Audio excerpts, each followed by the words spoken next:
Today's Supreme Court decision, to allow the DACA program to continue and to live on is really in line with what the majority of Americans want and what our immigrant communities truly deserve. DACA recipients and our families, as we have been saying, are everybody, our educators, our healthcare workers, entrepreneurs, farm workers, folks who have kept the grocery store, like food supply chain intact, even during this pandemic.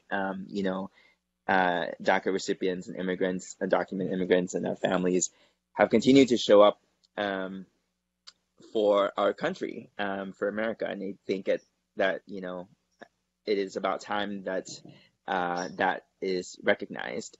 I think that today speaks volumes to the anxiety and that most of us have been feeling since President Trump got into office, since the rescission of the program, and since it has been brought forth in the Supreme Court. It was weighing heavily on all of our hearts.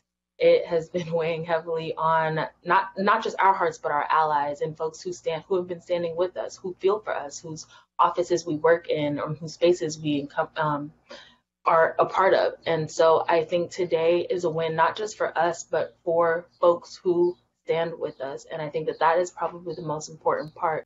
I believe the Supreme Court decision today is a true indictment of the way President Donald Trump does his business.